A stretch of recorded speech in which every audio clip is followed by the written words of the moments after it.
And as we talk about that idea that Jesus comes and conquers fear, today we're starting something brand new here at Ridgepoint Church. Our whole structure, everything about this morning is going to be a little bit different because one of the things that I've seen, one of the things that God has had on my heart for some time is this idea that the teaching that Jesus has really about how we're supposed to love the people around us revolutionizes everything that we're seeing in our culture today. You see, if we look at this idea of how to neighbor, the teaching that Jesus has in some ways wasn't unfamiliar from everything that religious people had encountered for thousands of years when he came on the earth. You see, if we flip through the Old Testament, there's command after command that we're supposed to love our neighbor. Like that wasn't unfamiliar to everybody that he was encountering. What was unfamiliar was when he started to approach individuals who didn't necessarily look, talk, act, or think like him and say, but these are the very same people that we're supposed to love. See, before then it seemed like the perception was we're supposed to love our neighbor as long as our neighbor looks like us and thinks like us and talks like us. But Jesus opens that up and says, I want to begin an entirely new kingdom, and the currency of that kingdom is love. Like this is the main teaching. And so when Jesus comes and he summarizes the Ten Commandments, he says, here's the summary of the Ten Commandments. Two things. Love God with everything that you have, and love your neighbor as yourself. And even that wasn't all that unfamiliar. In fact, we're about to encounter a story that Jesus gets into where there's a teacher of the law that comes and he already has that understanding. In fact, if we open up our Bibles to the book of Luke chapter 10, it says this in verse 25. Behold, a lawyer stood up to put him to the test. Now this lawyer, this person who was an expert in the Jewish law, he comes and he says, I want to put Jesus to the test. He isn't asking questions for his benefit. He says, I want to test him on some of these things. And he says to him, Teacher, what shall I do to inherit eternal life? Jesus, how do I have eternal life? And Jesus responds to him and says, what is written in the law? He says, you're an expert in the law. How do you read it according to the law? Now, the guy had one of two ways of responding. He could either respond and recite all of the Old Testament law, which would have taken him about a week. Or he could have come and did exactly what he did and what Jesus did as well. He says, okay, verse 27 says, he answered and said, you shall love the Lord your God with all your heart, with all your soul, and with all your strength, with all your mind. And this is the expert of the law. And he says, and I'm supposed to love my neighbor as myself. So it seems like for just a minute, this expert in law, that he gets it. Like, okay, that's it. And in fact, Jesus agrees with him. Verse 28 says, he said to him, you've answered this correctly. Do this, and you will live. If you do those two things, you're going to have eternal life. But the expert in the law knew that what Jesus was teaching was groundbreaking. And the next verse begins a dialogue that changes the tone of what it means to love our neighbor. It says this, verse 29. But he, this expert of the law, desiring to justify himself, said to Jesus, and who is my neighbor? He says, Jesus, I get what the teaching is, but who do you find as my neighbor? And Jesus then uses that to jump into the story, the parable of the Good Samaritan. And he says, I'm going to change your definition of what it means to be a neighbor. You see, prior to this, they kind of had this idea that our neighbor is someone who, if we scratch their back, they can scratch ours. I'm going to love people who are my family because they're going to reciprocate the love in return. But Jesus comes and says, you know what? Sometimes our neighbors don't think like us. Sometimes our neighbors don't look like us. They don't talk like us. They don't vote like us. And sometimes they don't even believe like us. But it doesn't remove this command that we're supposed to love them anyway. The command to love our neighbor is open to everybody. And the teacher of the law says, I want to justify myself because my behavior is I love people who look a lot like me and who believe a lot like me. And so Jesus, I want to justify my behavior. So he asked this question, well, then who is my neighbor, in an effort to justify himself? My fear right now is that we, especially within the American Christian culture, we have a tendency to want to justify ourselves. And so we choose to love and to agree with people who look like us and talk like us and think like us and vote like us and believe like us. And there's this divisiveness that is happening in our country right now, where we hit on some particular topics that are really important and essential. And I'm not saying that there's an easy answer to any of these discussions. But what's happening in this political climate that we have is if I don't agree with you, the natural tendency is to think that we are enemies, that we're against each other. And there's not an open ability for us to have a discussion about these particular topics, because if we don't agree on some of these things, then love isn't even part of the equation. And Jesus says we're supposed to love regardless of those things. And so today we're going to do something that's entirely different, because my fear is that what each side is doing when there's this political divide, what each side is doing in an effort to justify themselves, they're figuring out, where do I fall politically? Where do I fall when it comes to some of these bigger ideas that seem to divide our country? Let me figure out where my party resides. Let me figure out what they're saying. And now let me go find a couple of verses in the Bible. And by the way, both sides are doing this. It's called proof texting. Let me figure out what I believe. And now let me go find a verse that justifies, which is what this guy's trying to do. Let me go find a verse that justifies where I fall. And in an effort, the world's looking at it. And they're saying, I'm frustrated by the church. And there's times I understand that. But the more frustrated we become with the kind of the church response to some of these topics, the more enamored we become with Jesus. Because Jesus often zigged when people expected him to zag. And so today we're going to begin a 4-week discussion that I think is going to be, if we do this right, it could be groundbreaking not just for our church, but our community, to say we have to have a dialogue. So over the next 4 weeks, a lot of this is going to look like a dialogue. And we're going to tackle some of these topics because I believe it can not just revolutionize our church, but if we do it right, it could change our community. And so we're going to talk about 4 topics. Today we're going to talk about embracing orphans. Next week, we're going to be talking about reaching the nations. The following week, we're going to talk about the racial division and how we bring about racial reconciliation. And the final week, we're going to talk about empowering the poor. But today, we begin the discussion on how to neighbor. All right, so today is a little bit different. Obviously, we have a panel. Some of the faces you recognize, some that you might not. But we're talking today about this idea about embracing orphans. And here's the thing, we've talked about this, normally about November, we have kind of National Adoption Month, we talk about some of these topics, we bring in some experts from outside that are involved in the foster care industry. Here's the issue, there are between 18 and 19,000 children in the foster care system in the state of Florida. And a lot of times we think, well, unless we're open to being a foster parent or an adoptive parent, which we'll talk about that a little bit this morning, but unless we're open to that, we don't really find out where we can fit in. We know there's a scriptural charge for us to be involved. We don't know what that looks like. So today we've invited some different perspectives on this. Over on my right side, we have a couple people I want you to help me welcome. First of all, we have Denise Kachikis, who's a member of Ridgepoint Church and who's a guardian ad litem. Go ahead and give it up for Denise. And then next to Denise, a person I've known a long time, MB McNeil is also part of the guardian ad litem program. She's been in it a little bit longer, so she'll share her story as well. Welcome, MB.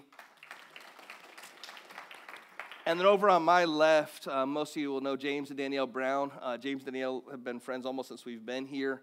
And about the same time we were going through the process, a little bit before we went through adopting Zach, they were adopting their daughter Lily, so they're going to share their story as well this morning. So welcome, James and Danielle. So obviously we're talking about this idea of what do we do. There are between 18 and 19,000 children in the foster care program, and the issue is complex. We were talking about this earlier. The issue isn't an easy issue, but yet the church is called to respond. So I want you guys to share. We're going to begin talking about the Guardian program, but talk a little bit, Denise. I think a lot of people are at least familiar with the term guardian ad litem, but unless they've had an experience in the system, they probably have no idea what it is that you do. So share a little bit about what the Guardian Ad Litem program is all about.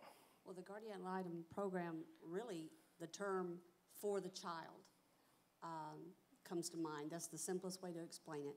That literally what we do is everything is about the child. There's so many moving, working parts in the court system and in the foster care system, DCF and different ones, and we're all volunteer basis, so we basically go out. The ones who are paid have their specific duties that they have to do, and of course, as we know, there are so many children in the system, and it's very overwhelming. So the volunteer program is set up so that we can go out there, we can go into the homes and visit the children, and we get to connect with them one-on-one, connect with the caregiver. And it's very simple, really. We need to go once a month and go into the home and just make sure we feel that environment, what the child is living in, what are the siblings like that are in the home, the parents or the foster parents. And we get to connect with them one-on-one, and it's really an awesome thing. And then we do a report back to the court that we put into a system. We talk to the child advocacy coordinator, and basically we just get to be that connection that tells the court, here's what's going on. And for a very busy system who has a lot going on, for us to be able to go in there and do that and put that report back to them, it's just a wonderful thing.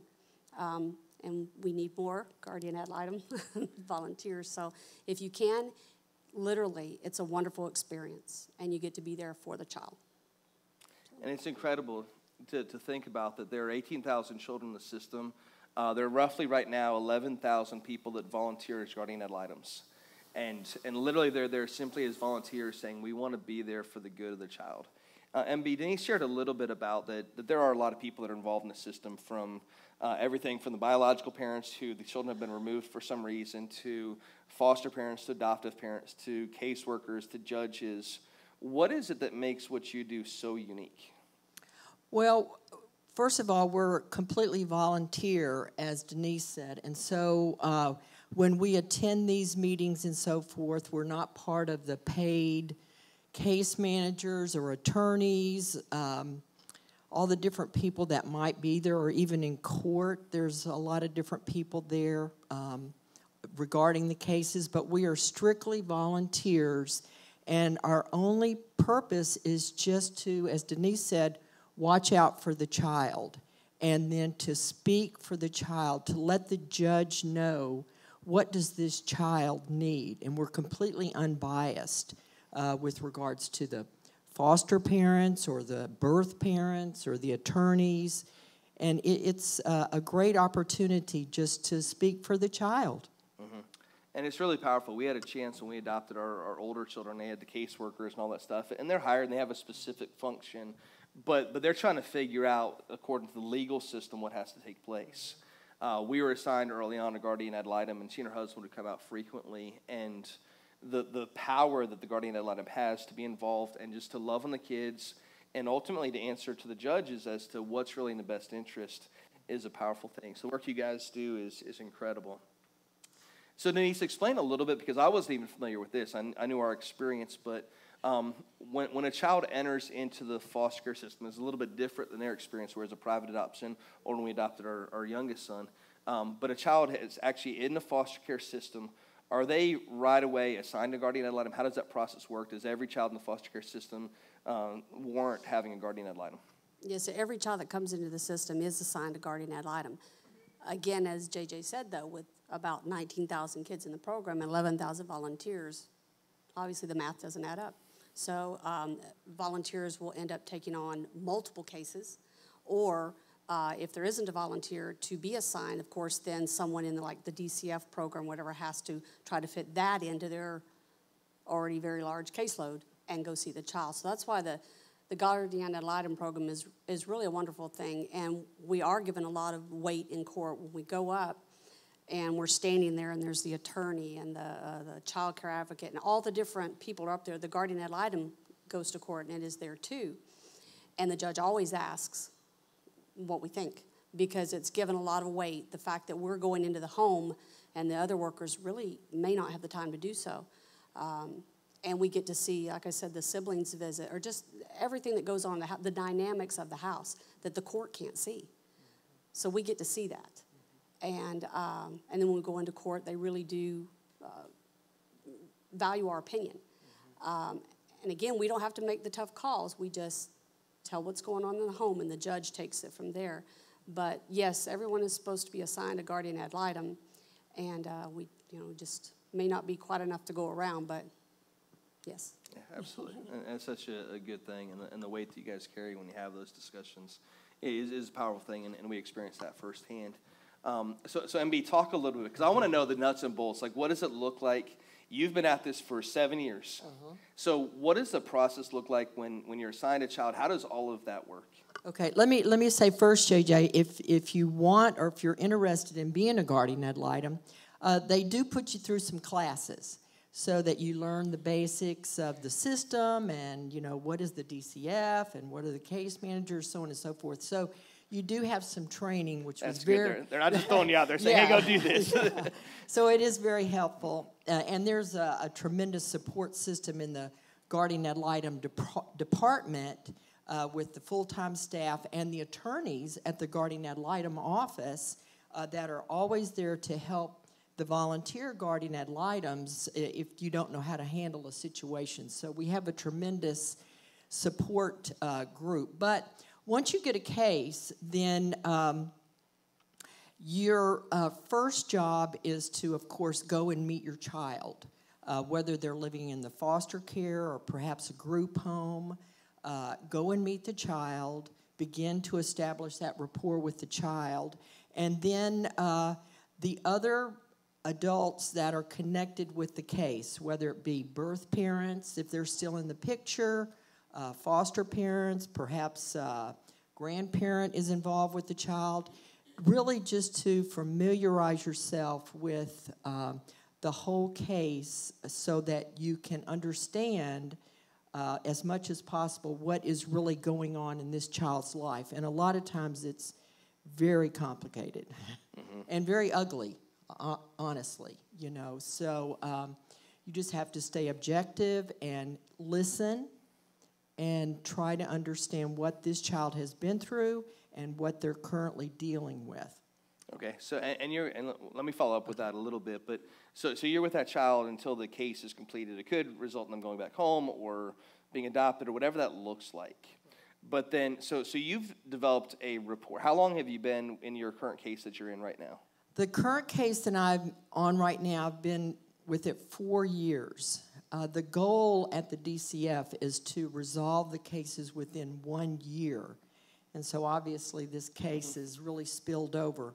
When it first started, there were 4 children involved, 2 half-siblings, and then 2 other children that weren't really related. It's very complicated. But anyway, the one child that is still left in this case is the oldest child. And she just aged out of the system. She just turned 18. And as you can well imagine, we are very close because I've been with her for 4 years. She's been in 4 different group homes and unfortunately, 5 different high schools. It's been a very tough situation. But the good news is the state of Florida has really changed a lot of the laws, and there are a lot of services in place now for the foster kids that age out. She has her college available and stipends to help her through college, and so it's very good to encourage her now to stay in this extended foster care system for her own benefit. So what does it look like when that case finishes? Are you able to keep contact with them, or what does that look like? Okay, go ahead. Yes, you are allowed to keep contact with them, of course, coordinating with whoever the child went back to. If the child went back to the parents or if the child is still with the caregiver, you can stay involved. It's really a personal situation, and of course you have to get permission with the family they're with. But the current case I have right now is a little teeny one. It started a year ago, so I've been on it about a year, and she just turned 2. So it's very different. I've also had like middle school age too, though, and like 6 and 7. It's very different to see how the different ages respond. The young ones, of course, being young, more resilient, they take it a lot easier. Mine's in a wonderful home right now. But some of the middle schoolers, and especially, Mary's worked with the teens, it's far more difficult. If you think about it, they've been dealing with this their whole life, and they just need someone to love them. Mm-hmm. They just need love, and that's it. Basically, however you provide it, that's all they need. Yeah, so that lack of stability is really challenging. Mm-hmm. So tell me, what was it that first kind of spurred your guys' heart to say, this is something that I want to be a part of? Well, for me, I had gone into the courthouse. I can't remember what I went in to take care of that day, but I saw a little girl crying outside of a courtroom, and I was talking to someone, and I asked someone, and they told me that it was a court case and that they were going in to decide custody and things like that. And there were a couple people standing with her, and one that I noticed was really comforting her was they told me that was a guardian ad litem. And I became interested in it at that point, and I knew that when I was able to, I wanted to start doing that. So. Okay. Sure, go ahead. Probably like some of you guys, I was with my husband at the movies one night, and we saw one of those public service announcements for guardian ad litem. And you know how the Holy Spirit just puts something on your heart, and He won't let you forget about it. So I just became interested in it, and then I started noticing things in the newspaper that mentioned guardian ad litem, and I just felt like the Lord wanted me to look into it. So it's been one of the most rewarding experiences of my life, and just challenging as far as learning things and learning about the system. It's so frustrating at times, but just to be there for the child, to give them a hug, is tremendously rewarding. Mm-hmm. So what about, final question for both of you, but is there a time that you could point to say, this happened and this is exactly why God me in position to be a guardian ad litem? Well, actually, it was what I just mentioned, seeing the little girl cry, and then once getting into it, just finding out more about how it works, and I just knew as soon as I got the first case, when you get the first case, you might feel a little weird, but until you really get in and know what's going on. But as soon as you do, you feel like you're able to make a difference. Sure. And that was it. When JJ asked me this question over the phone, I sort of laughed and told him that it may sound weird, but more than once I have prayed, not with the child, but to myself, that the birth parent would go back to jail, just so that the child would be safe. And it sounds weird to say that, but when you're a guardian ad litem, you want the child protected more than anything. And the Lord answered that prayer a couple of times and actually sent the birth parent back to jail. And I was very thankful that the child was going to be safe away from that dangerous birth parent. Mm-hmm. What about, and that's, MB, hold on the microphone one more, because in that same conversation, you also mentioned that there's some parameters that you're not allowed necessarily to share faith unless the child engages with you. So you had a story about that. Can you share that story? Yeah, the case I'm currently on, this child went into a home about 18 months ago, and the people said that they were going to adopt her. And unfortunately, the adoption failed. But even in that heartbreak, these people were believers, and this child, became a believer while she lived at their home those 6 or 7 weeks. And so I was very thankful for that. It was a terrible experience for her to go through with this failed adoption, but yet the Lord used it that she is now a believer. And we can now pray together, because as a guardian ad litem, you can't, it's just like a school teacher and so forth, you can't really try to talk to the child about faith unless they bring it up. And so now it's a wonderful thing that I can pray with this girl, and we talk openly about how the Lord is using all these different circumstances in her painful life for his good. Sure. And it says over in the book of Deuteronomy, it says this in Deuteronomy 10:18, that God executes justice for the fatherless and the widow and loves the sojourner, giving him food and clothing. So thank you guys so much for what you do in the Guardian Ad Litem program. If you have any questions about this, they're going to be hanging out afterwards. You can go ahead and...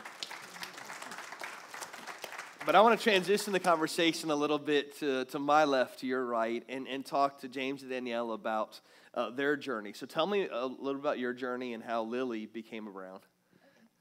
So when James was in high school, he was diagnosed with cancer. Through his life-saving chemo treatments, we are not able to have children of our own biologically. So we knew this all along. James and I have been together since we've both been in high school. So we never really, being that young, you never really think about how you're going to have children later in life. So once we got married and settled in our careers, we started exploring several different things, and nothing was settling with us. So one afternoon,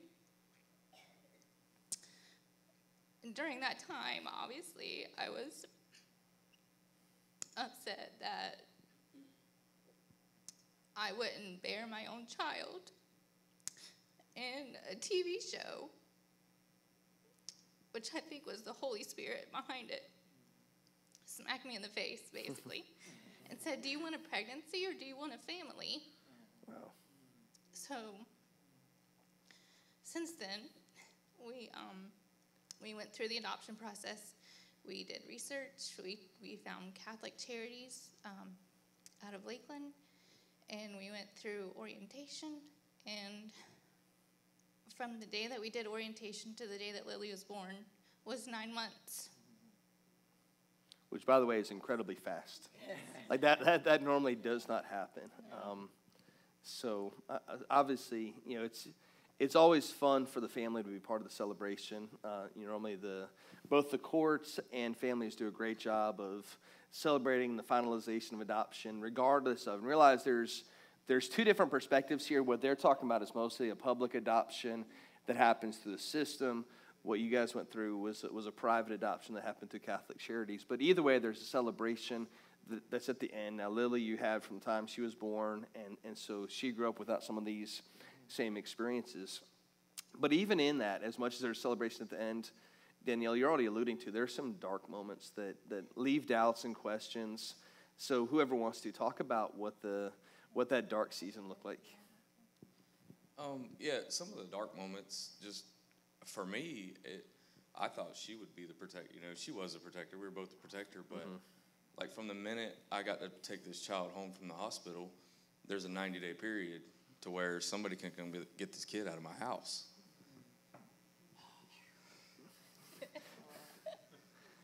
And for 3 months, no Facebook pictures. Yeah. No social media. Until the judge signed that piece of paper. Yeah. Yeah. And there are so many, on both sides of this, there's so many difficult challenges to this. And that's why it's not an easy solution to come up in church and say, hey, everybody go do this, because everyone's story is different. And it's easy to look at the finished product and say, man, look at this beautiful family. This is how it's supposed to look. And Catholic charities, they work with 20-something, 30-something counties in the state. So they don't try to pair someone from Arbondale with somebody in Winter Haven. They try to pair you with someone a couple counties away. Right. Lily's biological mother lives in Winter Haven, and it was all God the whole time. They have a program they accept 10 families a year in, and when a birth mother comes in and, this is what she wants to do, she wants to make an adoption plan for her child, they show her these 10 folders. Mm-hmm. We got the phone call in January that we wasn't accepted into that program. It was going to be another year. Okay, cool, we'll live our life, same thing. I'm working one day, get a phone call. Hey, guess what? She didn't like any of those 10 people. They're all too old. So we showed them y'all's, and she wants to meet y'all in 2 days. Is that okay? And she was 8 months pregnant at the time when we met Lily's biological mother. And we met her at Arbondale Chili's. Like, the booth we sat in to meet her, even when we go there today, like, they always take us to that booth every time. It's just weird. So tell me what that next month is like then, because you weren't expecting that so quickly. Yeah, we didn't want to tell family. The only people we had to tell was our family group here at church. And, it was, everybody was so inviting about it. We had to tell somebody. You don't want to tell your parents because you don't want to paint the nursery. You don't want to buy diapers. You don't do anything until you bring the kid home. Right. And so we'd go to family group every week with our update, and everybody was just so excited, and there was one in particular person in family group that prayed every week. Like, we all prayed for different things every week. There was one person, and every time he would, we prayed that next week it would happen. Like, it was the weirdest thing. And we'd go around, it just happened. Every week. Every week there was an update. There was something else going on, and a lot of stuff got rushed and pushed, and Lily was actually born 2 weeks early. We didn't have the crib put together. We didn't have anything done. Sure. So, but yeah, just the dark side of it, like I said, you don't realize, you bring that kid home, that's my daughter. But now the 90-day waiting period, I mean, that was the most stressful. Every knock on the door, every you know what I mean? You have no clue, because it just takes one family member to attest it. And like they were saying, we're all from the same area. All they have to do is go to the Bartow courthouse. They could take a bus. They could take whatever they need. And now it could be a nightmare. Definitely. So talk, obviously, you guys, because it was a private adoption, you didn't have guardian ad litems, but there's still numerous people that are part of the process. So talk about, from a private adoption perspective, what does that process look like? Who's all involved in that? Well, through the agency, we have an adoption counselor. Her name is Lisa. She's amazing. She walks you through every step. We have her to support us. We had our family group to support us. And then once we told our family, we had our family support. They knew that our family knew that we were in the adoption process anyways, but we just had to withhold a little information for a while from them to protect them. But definitely, I feel like Lisa was instrumental in our adoption process. And that's huge. I think a lot of people either, being guardians or being adoptive parents or foster parents, whatever that looks like, they're afraid, like, am I going to be out there on my own and no one's there to support me? And yet they have numerous levels of support, from providing counseling to providing a lot of those, if you go through public adoption, even providing some of those financial needs along the way that can help you get there. So now I'm curious about this, because we've encountered this as well, but Lily's a little bit darker complexion than you guys are. So talk about, do you ever have anything insensitive happen because of that, or any funny stories that might happen? Nothing really insensitive. The funny stories, they happen all the time. The first time it happened, she was a baby. We were at a wedding, and the young guy, I mean, bless his heart, he come up and he's looking at Lily. She's cute, and he's talking to us. And I've known him for a little while, and he really didn't know any of the backstory. And he goes, I'm just trying to figure out who she looks like. And I'm like, well, I'm a little darker than she is, And then, we told him, and he goes, we don't even think about that. And that's kind of the fun part. We've had a waiter at a restaurant we used to go to a lot. She come up to Danielle while I was in the restroom, and oh, he's such a good guy for taking care of your kid. People don't, you stop and think for a minute, It's always the mom that gets the bad rap because of that. Yeah. And not just funny stories. My favorite story is of JJ's son, Jahid. Yeah. Are y'all adopted? He'll go, I'm adopted? And, he looks nothing like he's JJ. He's much darker. Yeah. And we'll talk, and someone will say something about the adoption, and Jahid's like, I'm adopted. And it just blows everyone's mind. And Jahid loves to all the time shock people, because he'll say, I was born when my mom was still in high school, and all this stuff, and everyone's looking at Beth what happened? So there's some funny stories. There's also, some people can be really sensitive when someone comes up and says, well, but do you have any children of your own? Or I get this sometimes, do you have any real children? Yeah. They're fake. They're not actually breathing over here. They're just, so that can be challenging.